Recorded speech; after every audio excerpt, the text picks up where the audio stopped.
Bien, retomamos la clase.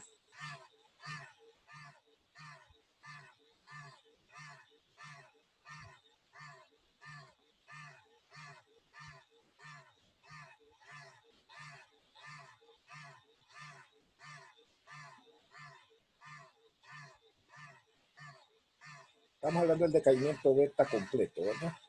Ahí terminamos introduciendo el neutrino y el antineutrino para completar las reacciones. Aquí tenemos unos ejemplos de decaimiento beta. Tenemos un carbono 14 que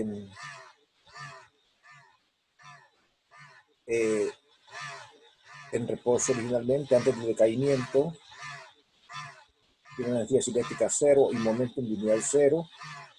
Luego, después del decaimiento, emite un electrón con un momento, o sea, con una velocidad, con una energía cinética y un antineutrino. Aquí está completo el decaimiento.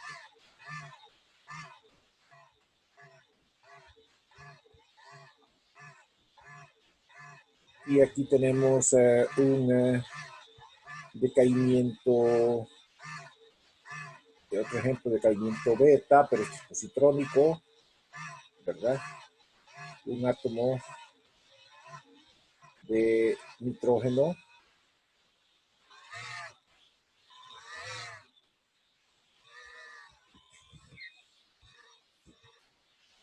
decae, o sea, con energía cinética y momentum 0, decae finalmente en un hijo que es 1 de carbono, con la emisión de un positrón y de un neutrino.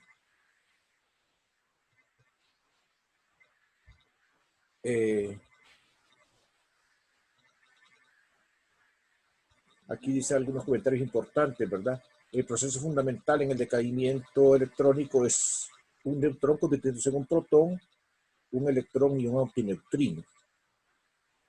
O sea, el neutrón se convierte en protón y luego el protón genera un electrón y un antineutrino. Y en el positrónico es un protón, se convierte en un neutrón y el neutrón genera un positrón y un neutrino.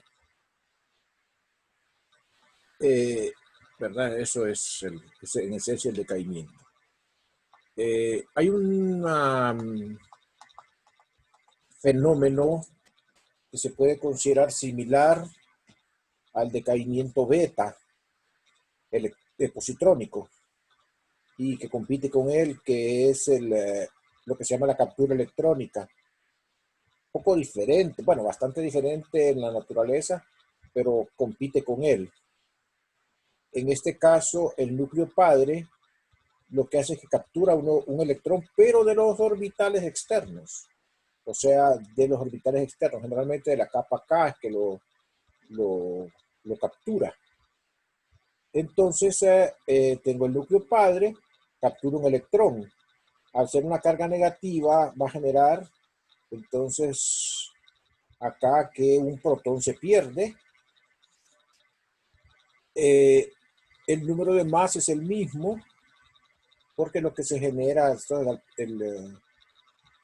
el protón que se pierde se convierte en neutrón, y entonces genera el mismo número de masa y emite un neutrino, ¿verdad? Entonces esto es similar a la decaimiento beta porque el producto es un neutrino, solo que aquí, digamos, no hay emisión de electrones ni de positrones.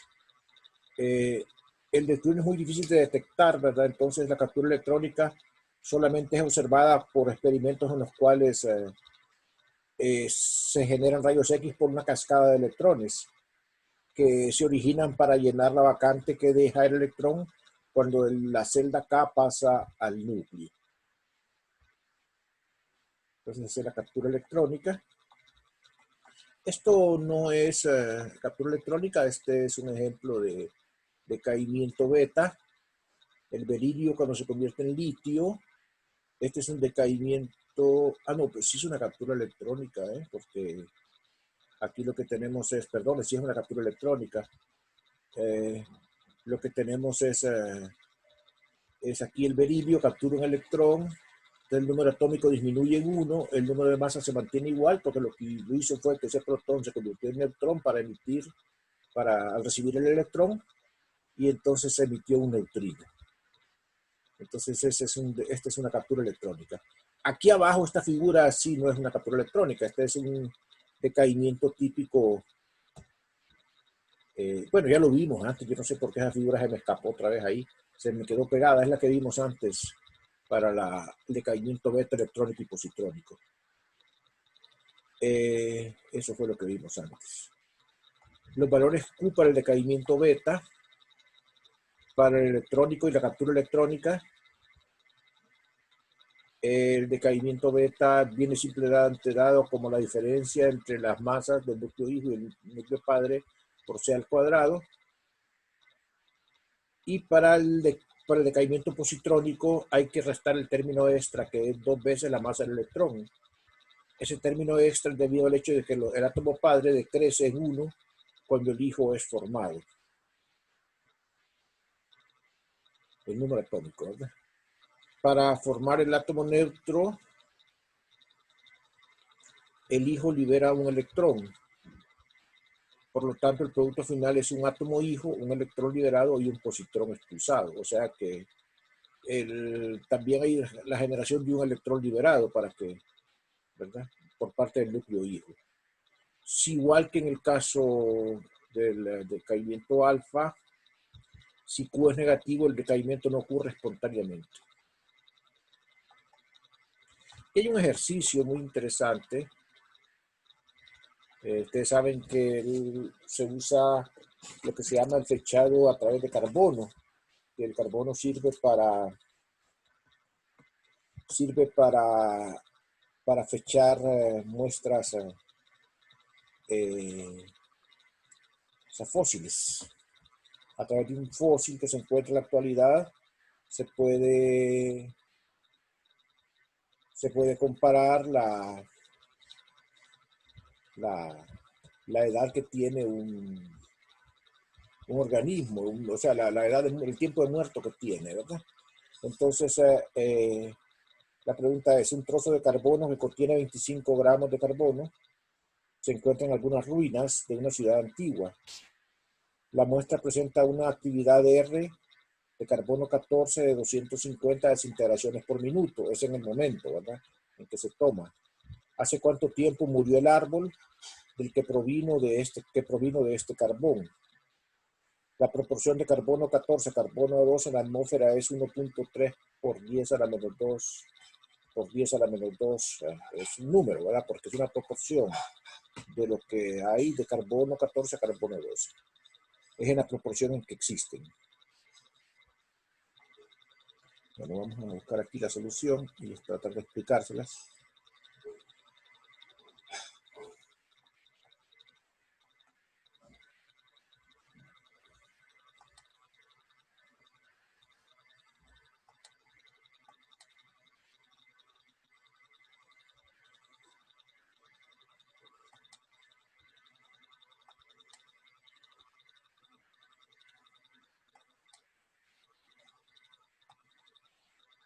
Aquí está. Bueno, entonces nos están diciendo la actividad del carbono 14 porque, bueno, tenemos la vida media del carbono 14. Es un dato. Está en aquel cuadro. Y si no, se lo dan en el problema. 0.693 entre la vida media, eso da la constante de decaimiento. Entonces, la teníamos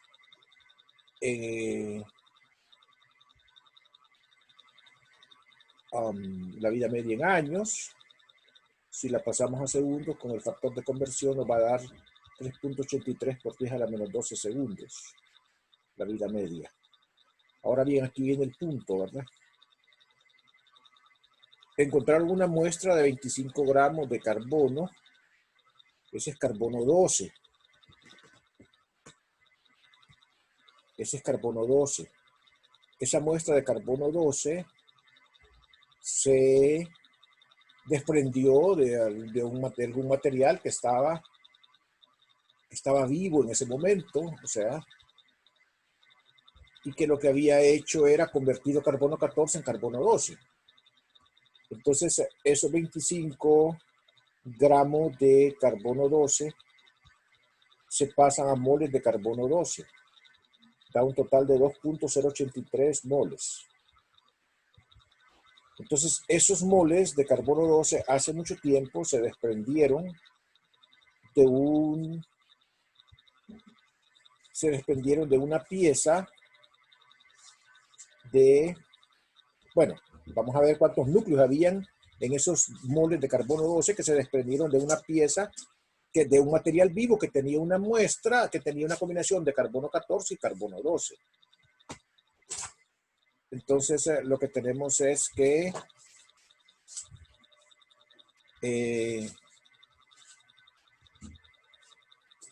el número de núcleos que corresponden a esa cantidad de moles, los multiplicamos por el número de Avogadro para encontrar el número de núcleos que hay en esos 25 gramos de carbono 12. Bien, ese carbono 12 estaba en alguna manera combinado con carbono 14. ¿Cómo averiguamos cuánto había originalmente de carbono 14 cuando habían 25 gramos de carbono 12, que fueron esos que se desprendieron al comienzo? Entonces, vamos a averiguar eso multiplicando aquí. Si nosotros dividimos la proporción esa de 1.3 por 10 a la menos 12, ¿verdad? Que es cuando están vivos cuando está viva la muestra. La proporción es constante. No sé si la dice. Aquí no la dice, pero en el problema que yo les puse se las puse como datos. Se las tienen que dar como datos.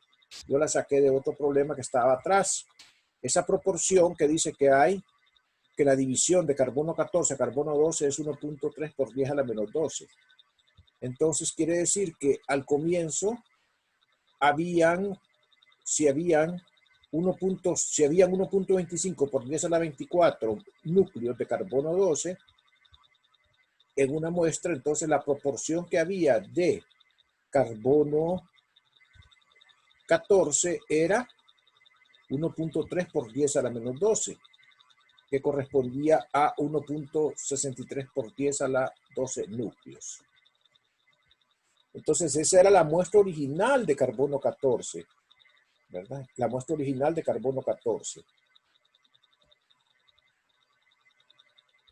Entonces, si queremos calcular entonces la actividad original, ya conocemos la constante de caimiento y conocemos N0, solo los multiplicamos. Y entonces vamos a ver que la actividad inicial era 6.24 decaimientos por segundo, o sea, 374 decaimientos por minuto. Si nos vamos después a la ecuación que relaciona la actividad a cualquier tiempo, tenemos R igual a R0 por E a la menos lambda T. Despejo E a la menos lambda T como R entre R0. Saco el logaritmo natural de los dos lados y despejo T. Y entonces sustituyo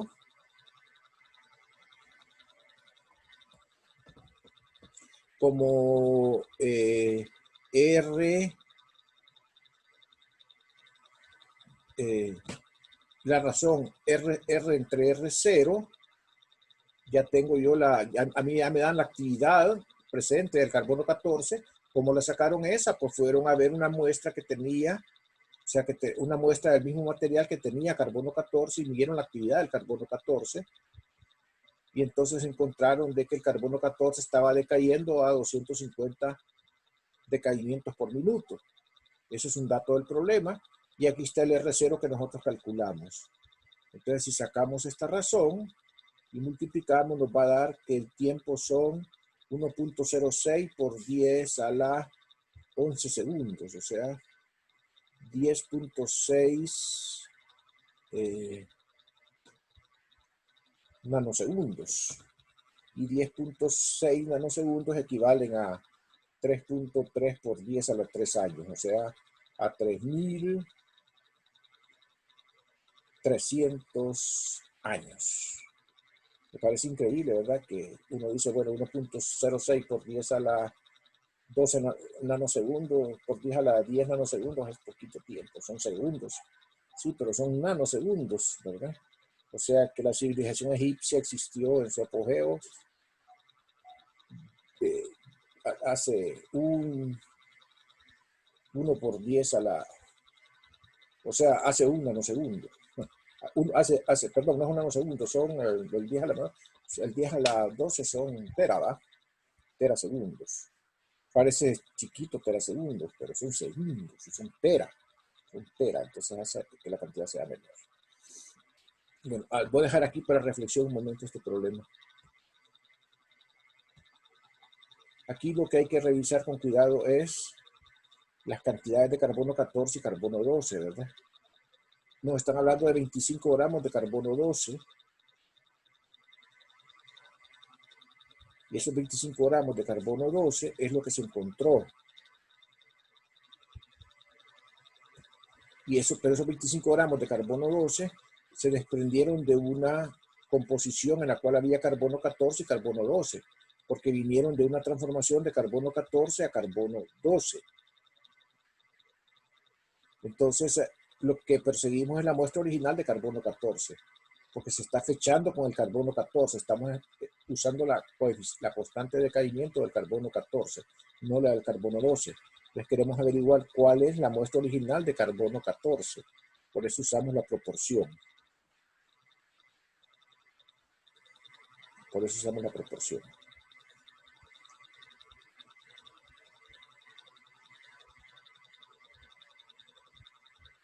¿Alguna pregunta?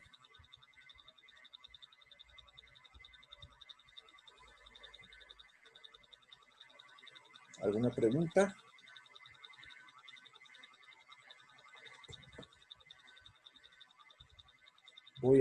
Si no hay preguntas, voy a continuar.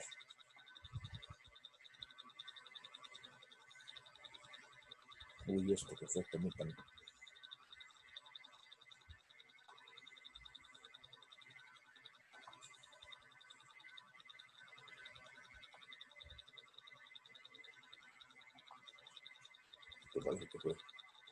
Aquí.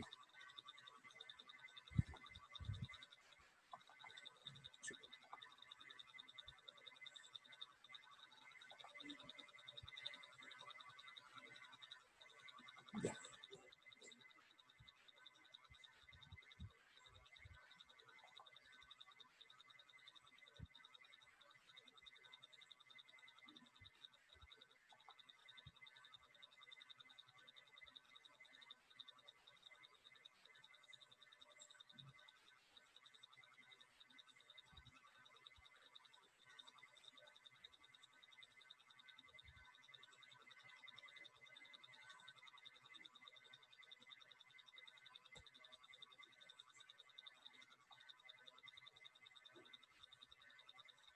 Bien, entonces vamos a ver el decaimiento gamma.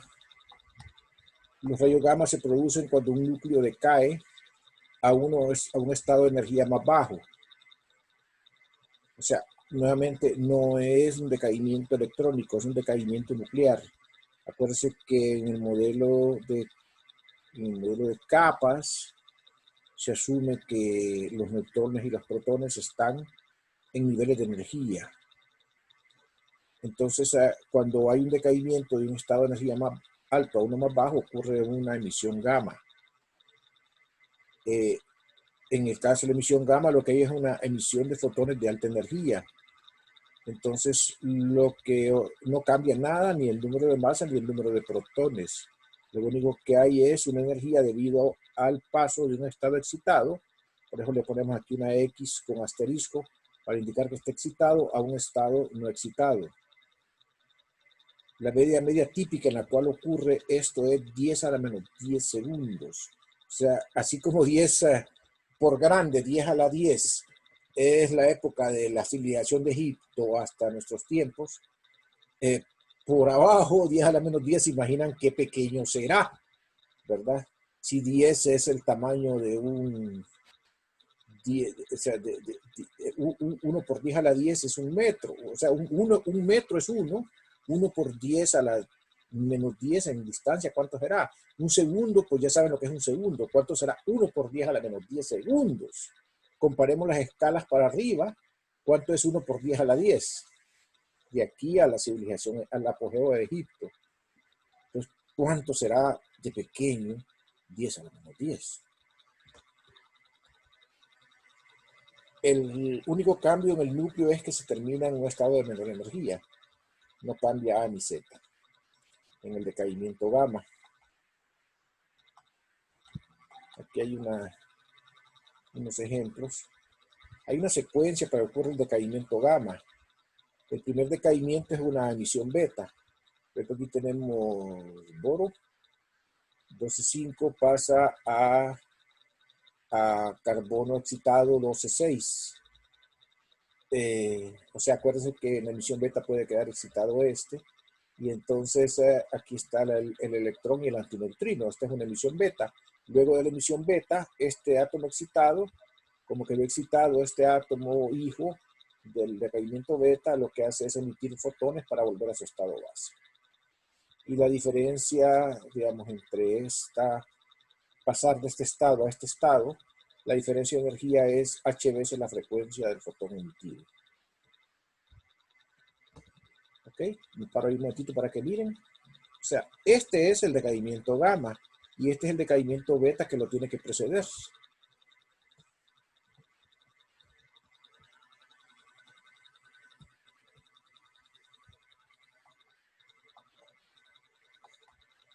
Sumario de los decaimientos, ahí están. Mira esa tablita, sería bueno que le sacaran una instantánea y la pusieran ahí en su teléfono, en su computadora.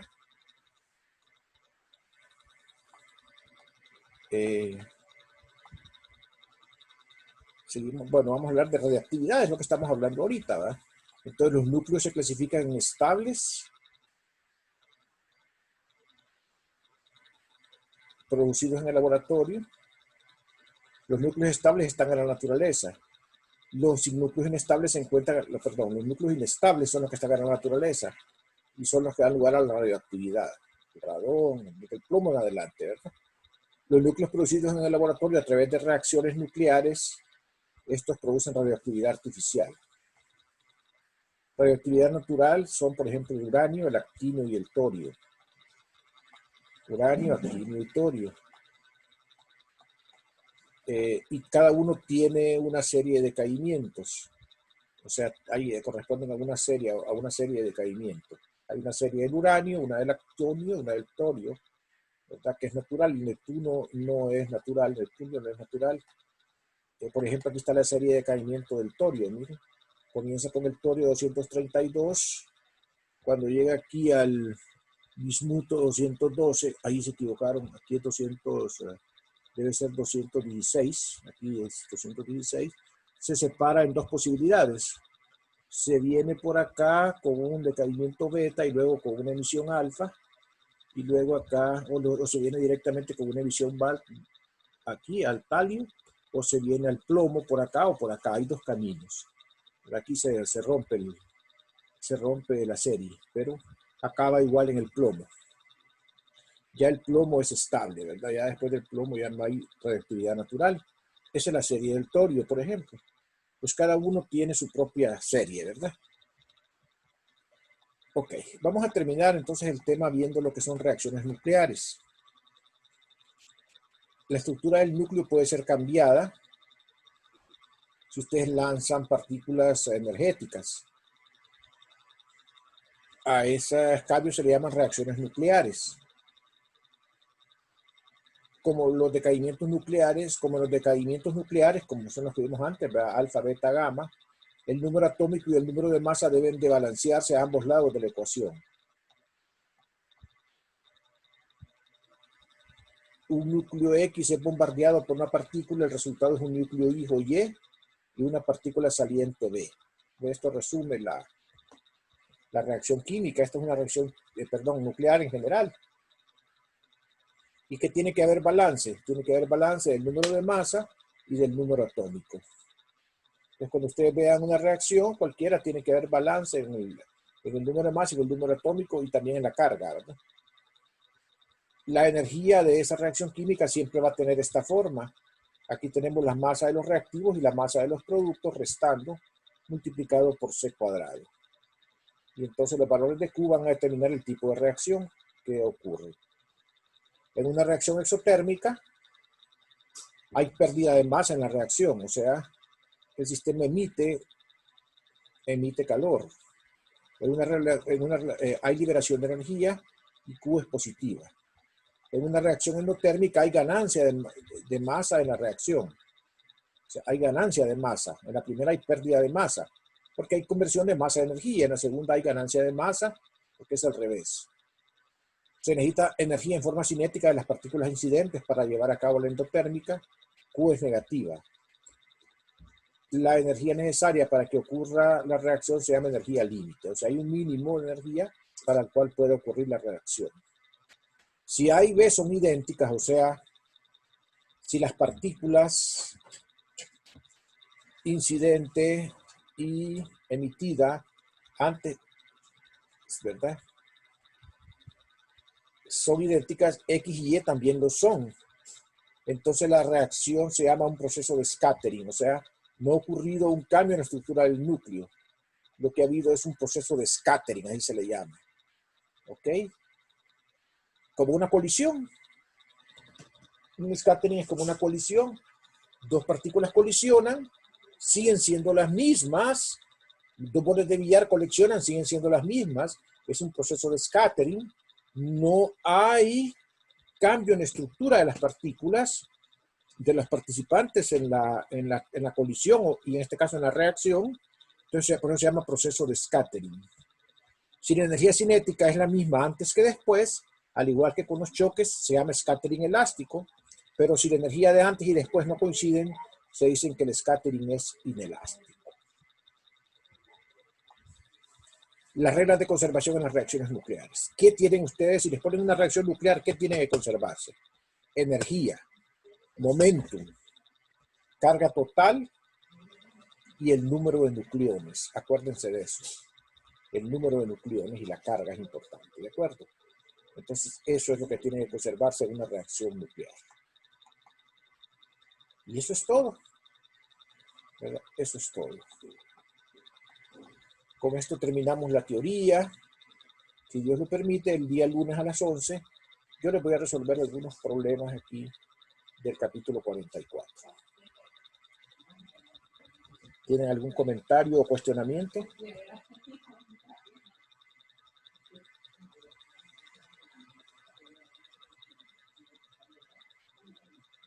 Muy bien, No, entonces, todo claro. okay. Yo tengo uno, ingeniero. Sí, ¿Nos subirá este material? ahorita mismo se lo subo para que no se me olvide, ¿ok? Está bien, gracias. Bueno, gracias, buen provecho y feliz fin de semana y éxitos en todo lo que tengan que hacer. Igual, buenas tardes. Gracias, buenas tardes. Gracias. Bueno.